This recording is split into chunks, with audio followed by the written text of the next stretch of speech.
stories, like how amazing is Jesus, what he can do in every single life. And whenever I hear stories, it just make me cry because of the goodness of God. I just thought how incredible it was in every single life that you could just see the goodness of God. We haven't got much time, so I want to dive straight into this.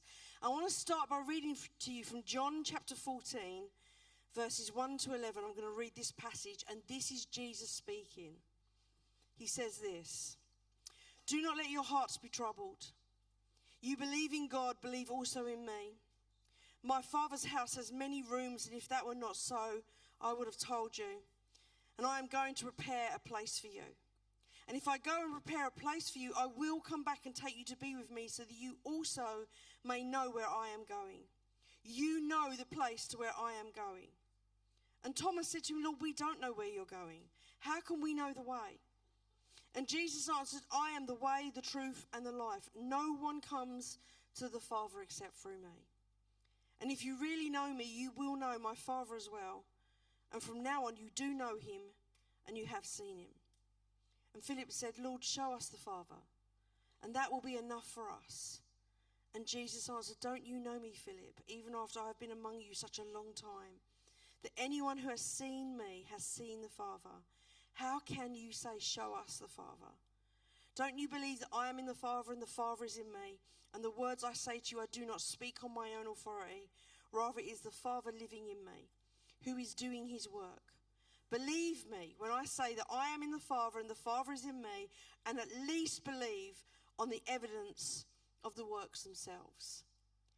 And I want to talk this afternoon about trust, because trust is everything. And Jesus was looking for trust from his disciples then, and he's looking for trust from his disciples now. And trust is such a key factor. You know, the reason we don't have strong friendships, the reason sometimes that we're in relationships and they don't last, the reason that we struggle to really connect with people is because we don't really trust people. And let's be honest, often we've had good reasons for learning that we can't trust people. And it is true that you can love people and still not trust them. Now, I was raised in a household that was so dysfunctional. I loved my parents, but I could not trust them to raise me. I could not trust them to take care of my sister and I, because they couldn't trust themselves. My dad, they lost their first baby. Before my sister and I were born, their first child died. And they dealt with the grief very differently. My dad went to drink, and my mum was so angry. She was angry with the world. So, and at various different points in my childhood, they had breakdowns. They had nervous breakdowns. I could not trust my parents to take care of me. What I could trust in was their inability to take care of me. But I loved my parents. And I want to ask you, how well do you trust people? What's your trust levels like? That when you hear this passage and you hear Jesus say, "Trust in me, believe in me," what's your first natural thought? Because even if you came from a great Christian home, even if you had an amazing upbringing, it doesn't take long before you play with the neighbour's kids or you go to school and you realise, you can't trust everybody. You know, trust is easily given and it's equally easily broken. And even in the world at large, we realise we can't trust what people tell us. President Putin was saying for a year and a half, we are not going to invade Ukraine, it's propaganda. We are not going to invade Ukraine, it's propaganda. And then he invaded Ukraine.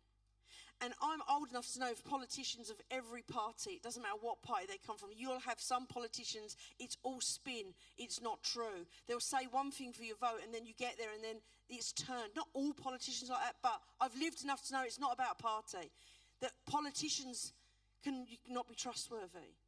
It never happened. That wasn't how it was. That's not what we said. That's not what we did. Even in the courts of justice, I've stood with enough families and not seen justice. You can't necessarily trust that the courts will bring us justice.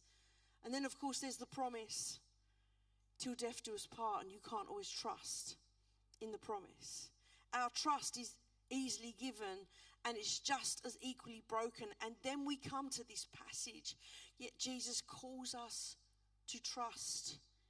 He uses a word, it's called pistio in the Greek, and when you translate it, the NIV has put believe, but it can also be translated trust.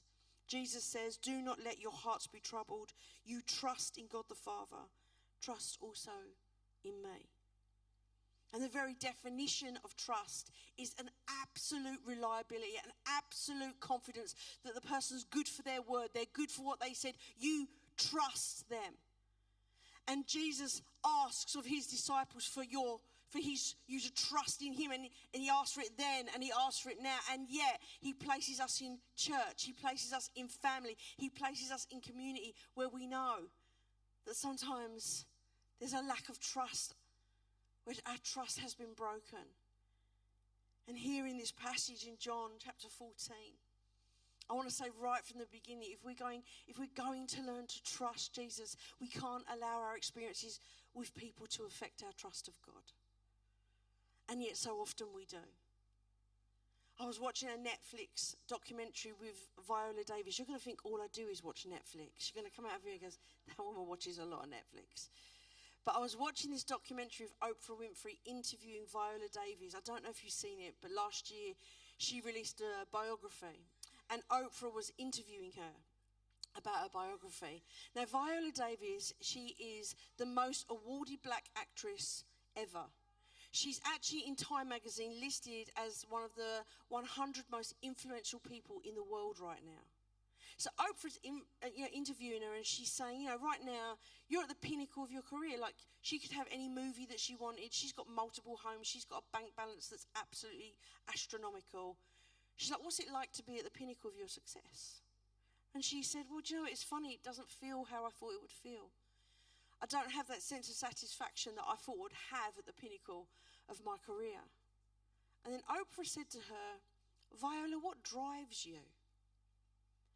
And she paused and she said, you know what, when I was an 8-year-old girl, I used to go to school, and every day when the last bell rang, at the last lesson, when that bell came, I was waiting by the door. I was like a greyhound on a track. I was ready to run all the way home. And she said it wasn't because home was great. She said home was violent. We were really poor. My dad was a violent drunk. And she said it wasn't because home was great. She said, but every day there was a group of lads, and they took great joy and great sport in trying to race me to get to me before I could get to my house. And she said they used to bully me every single day. When they caught up with me, they would say names over me that were so dehumanizing and so degrading, and they would taunt me. And she said the race was if I could get out of the door, and I had several routes and I could evade these lads, that was an amazing day of my life. Every time I avoided them, every time they couldn't find me, it was a win for me. She said, well, they stopped chasing me a long, long time ago. But she said, in my head, I never stopped running for my worth. I felt like I had to prove my worth. And there's so many of us that when people have damaged us, when people have hurt us, when people have said things over our lives, when we came into the presence of God, when we came into the kingdom, it affected how we could not only trust everybody else, but how we trusted Jesus.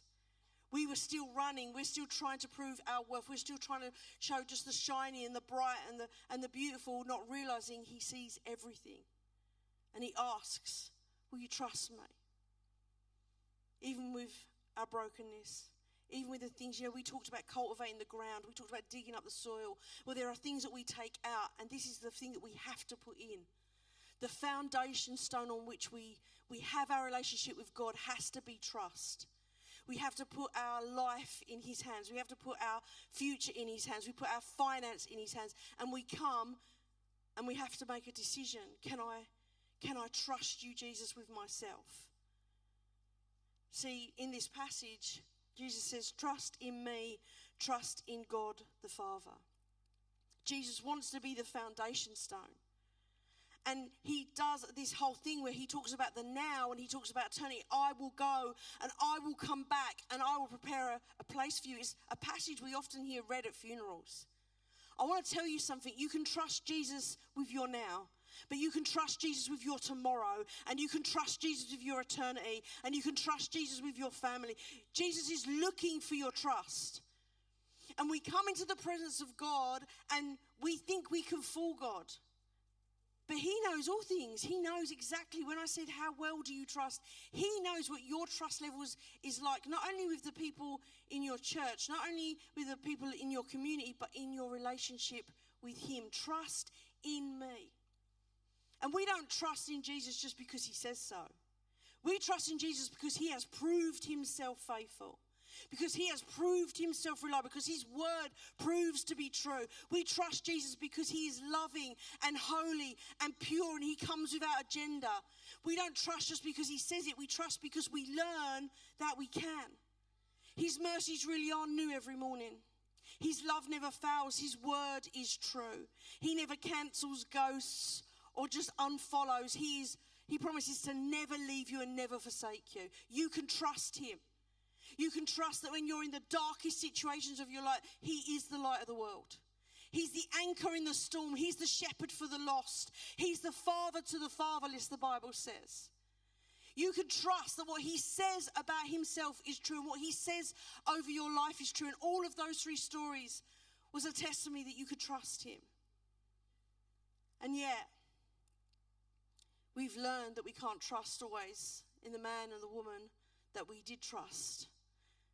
And so it affects our relationship with God. We're like, can we trust you, God? Do you have favorites, God? Do you love some more than others? Do you see me, God? I know you see the person on my left and on my right, but God, can I trust you with me? And we come into his presence.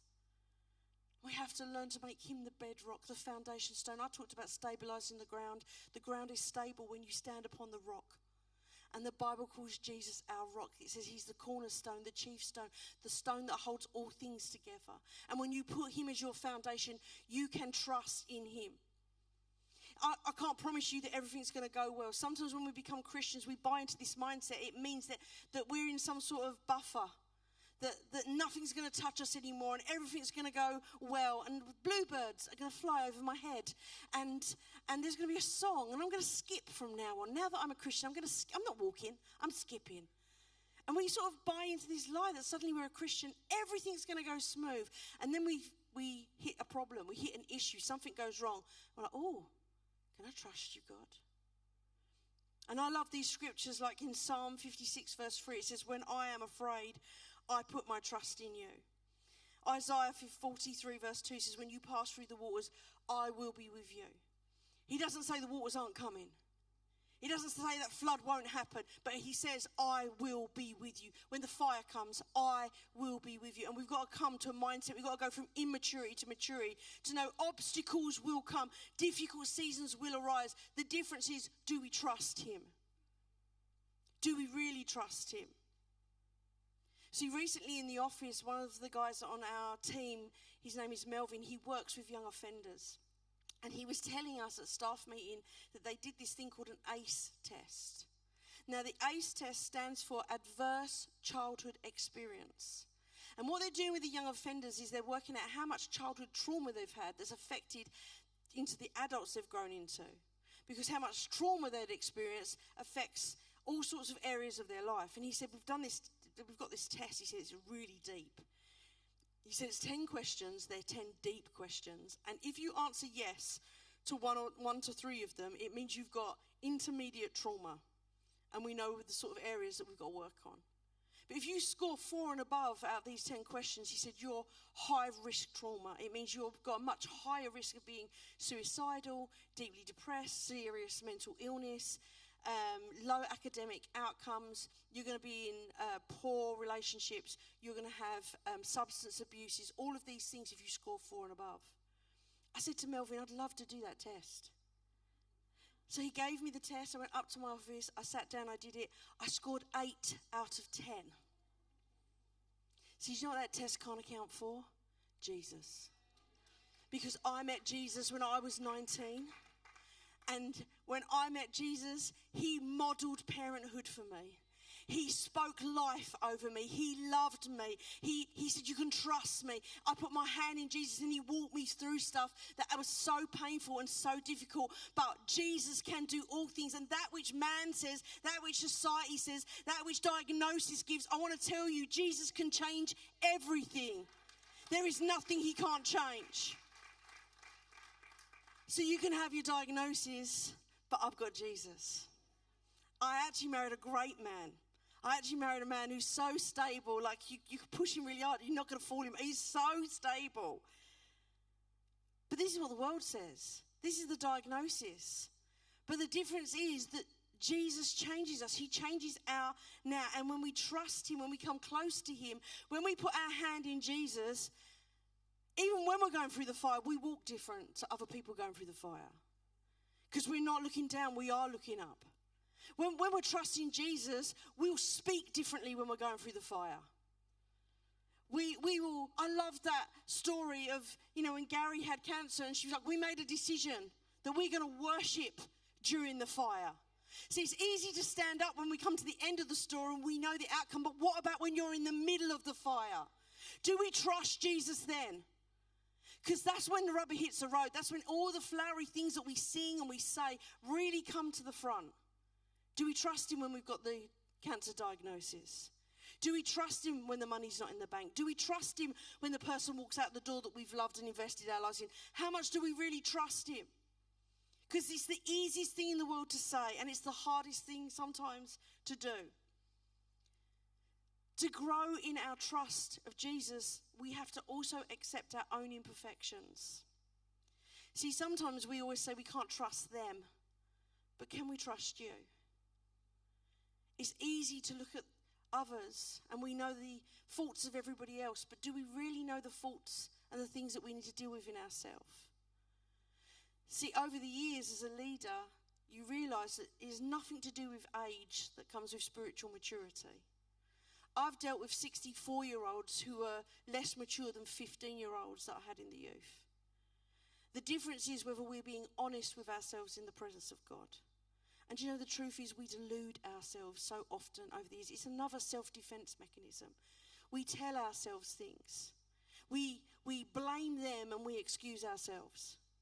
Situations happen. I read this great book. It's called Leadership and Self-Delusion.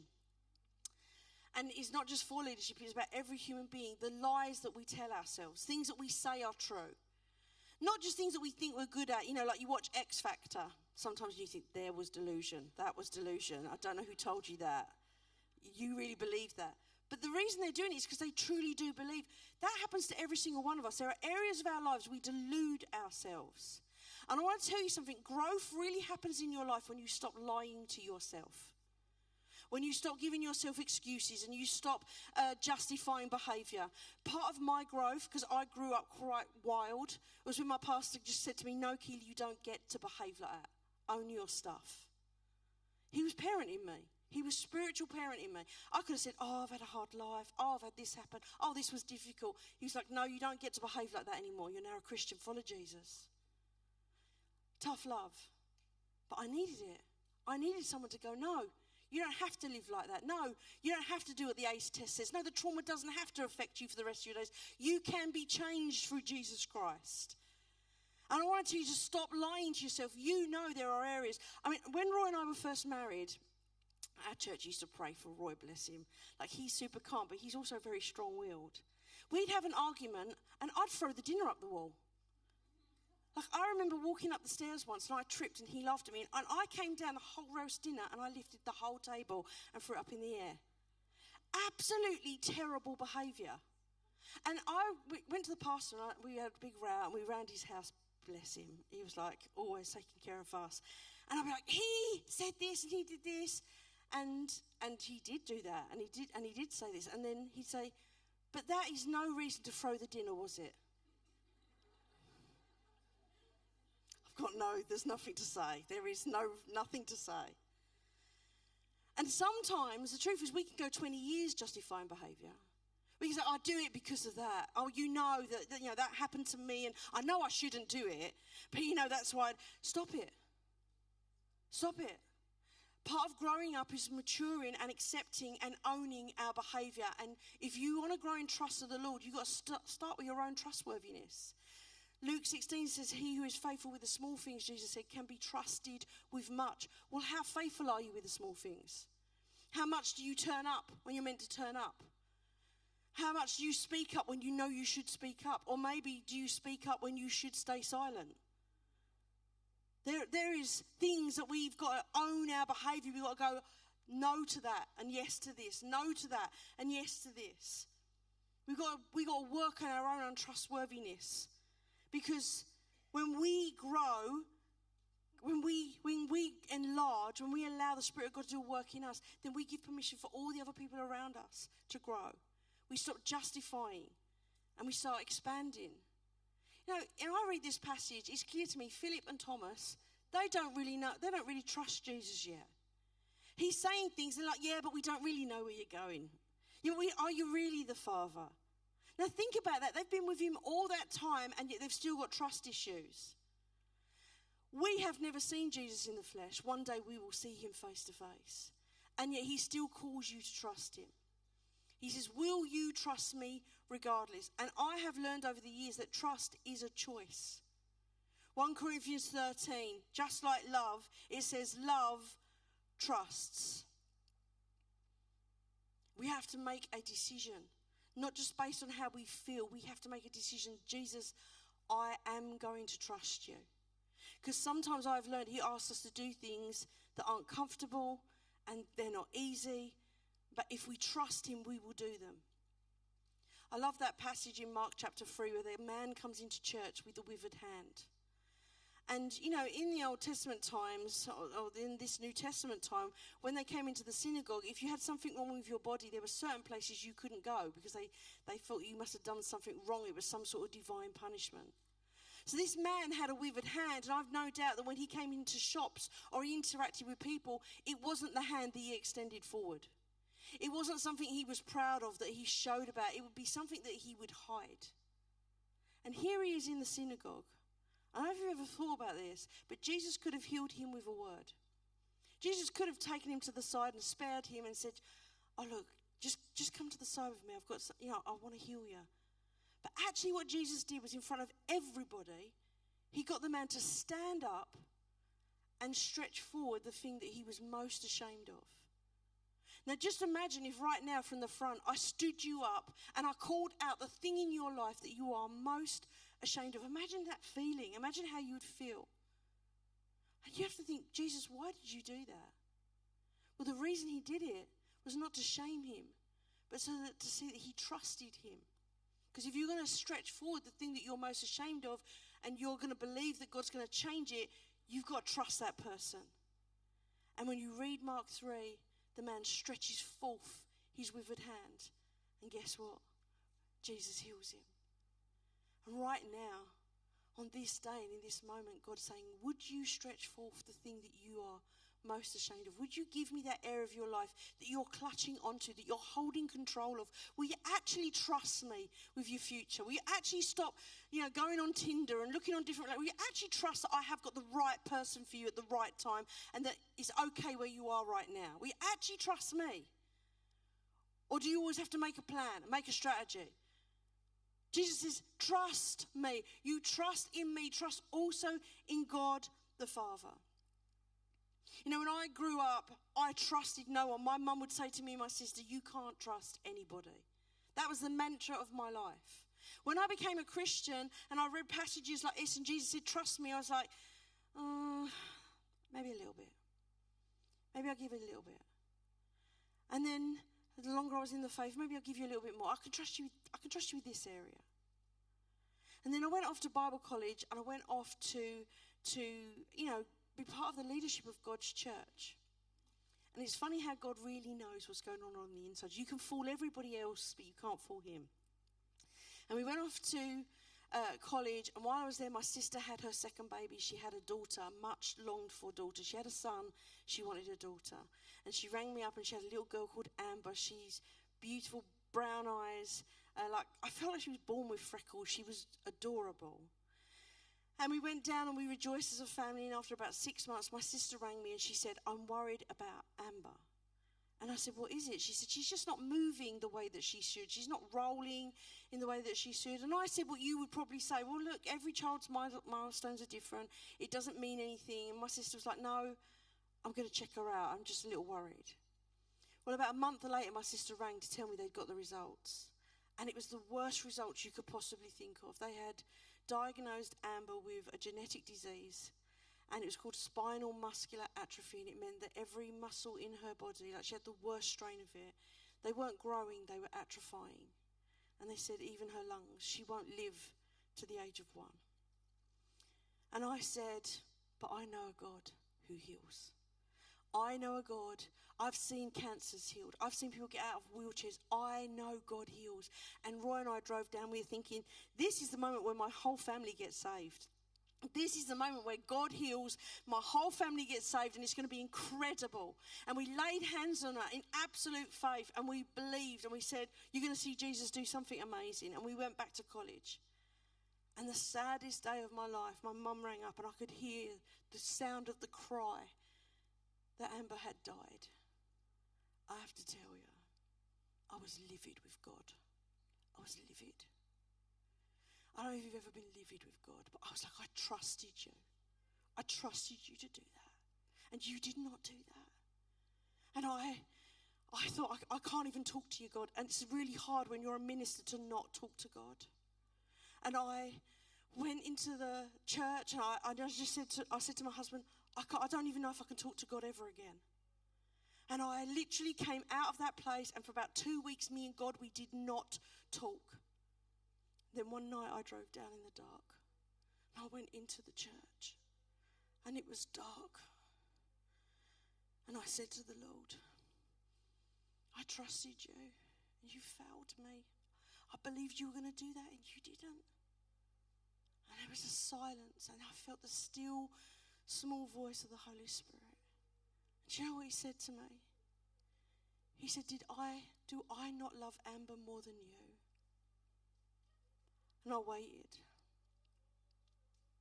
And I took a breath. Because I knew the answer was, of course, he loves Amber more than me.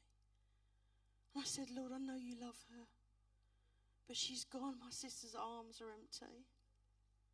And he said, Keely, trust me.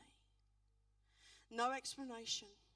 No, this is why this happened, and this is what's going to be, and he just said, trust me. And in that moment, I realized I had transactional trust. I was happy to trust God while he did what I wanted him to do it, when I wanted him to do it, and how I wanted to do it. Then I'm going to trust you, Jesus. But when it didn't happen the way I wanted, I did not trust Jesus. And here's the thing, transactional trust is just like that. We're going to go through pain, we're going to go through difficulty, we're going to go through hardship, and we have to ask ourselves, are we going to gloss over this, or are we going to bring our brokenness and our trust and say, Lord, we don't always understand. We don't always get a roadmap or an explanation, but we are going to trust that you are good and you are loving and you are kind and you are faithful and you are Savior. We can trust in who you are. We can trust in what you say. We know that you will come back and prepare a place for us, and we know we're children. Can we trust him when it's the hardest, most difficult times of our life because we say we can? But you only really know you can when you come to moments like that. And I want to pray for you today, because there is pain in the room, and we should not be afraid of pain. Because what we're saying is, Jesus, take us to a deeper level of trust. Let us not have transactional trust that really means you do it the way I want you to do it, or I don't trust you. Let's say even when it hurts, even when it's the most difficult things of our life, we choose to trust you.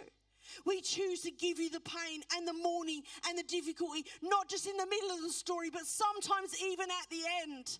We're going to trust you. We're going to trust you when it goes not the way we wanted it. We're going to trust you when we're standing in a field and we don't understand the desolateness, but we trust you. See, I told you at the beginning that my mum and dad lost their first child and they were devastated. But what I didn't tell you is my mum and dad only ever wanted 2 children. And if Michelle had lived, that was the name of my mum and dad's first baby, I would not be here. They would have had Michelle and my sister, and I would not exist. And I don't understand the mechanics of God. I dare not ever gloss over like the pain that cost my parents. But I do trust in the providence of God. I do trust that which he takes us through, he will help us. He will strengthen us. He will empower us. And when we get to heaven and we will ask all the questions, I think we'll look back and we'll understand God knows what he's doing. And that doesn't mean everything is from God. You know, we live in a fallen, broken world with sin, sickness, and disease. But in the middle of all that, one thing I can tell you for absolutely sure is he works all things together for good, for the good of those who love him. He does. Even the worst. He can turn around. And I don't know your story. I don't know what you've been through. I don't know how well you trust Jesus, but I want you to know this. He wants you to trust him at a deeper level. He doesn't want your transactional trust that's based on him doing it the way you want it. But he wants you to trust him when he does it the way he wants it. That when he takes you step by step and it's not always the journey that you wanted to take or the road that you wanted to travel down, he says, trust me. Trust in me. Trust also in God the Father. I am the way, the truth, and the life. And on those statements you can depend. And I just know that in the cultivating, in the bringing up of the soil, in the turning over of the ground, that there comes a moment where he begins to stabilize. And even when the pain comes up, part of the stabilizing is knowing that you stand upon the rock and his name is Jesus. And the earthquake can come and the fire can come and the shadows will come. But you will not be moved because you stand upon the rock and his name is Jesus. And I want to pray for you. I want us to stand to our feet in this place.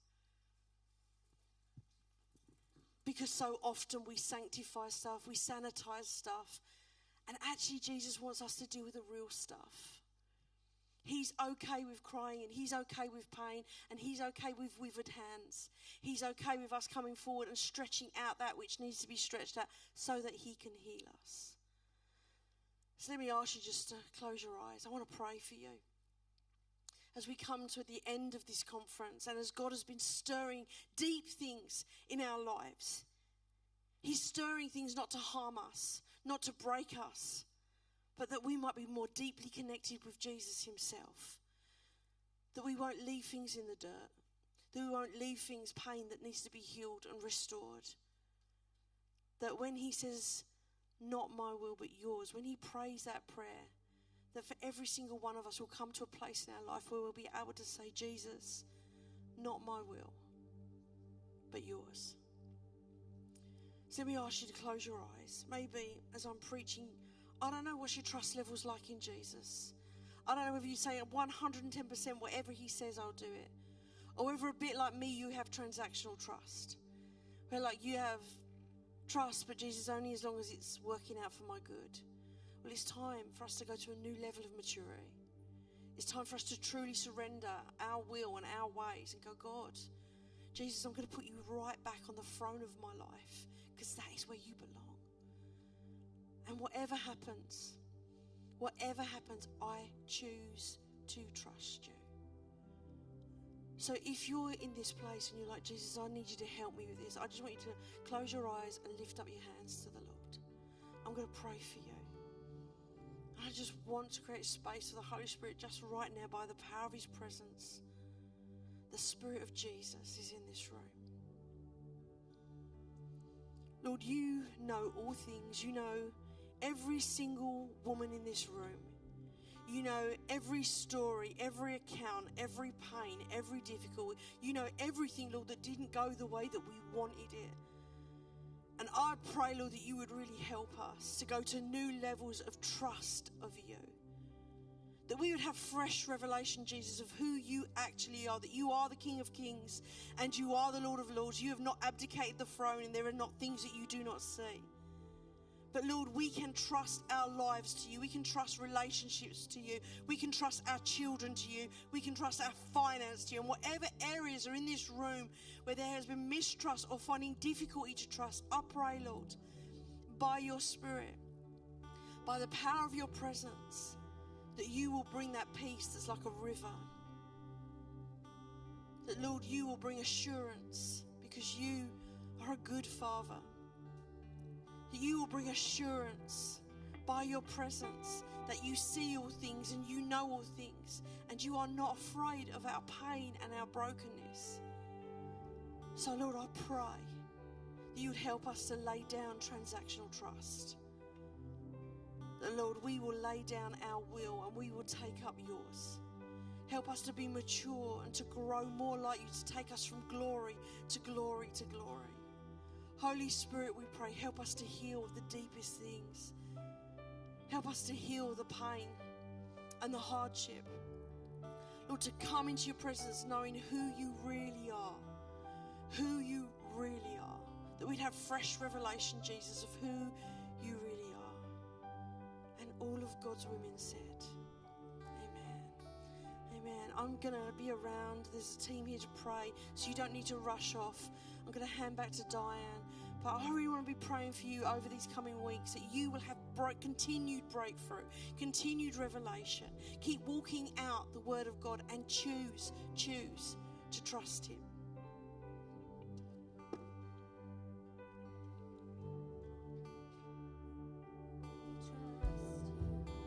We trust you.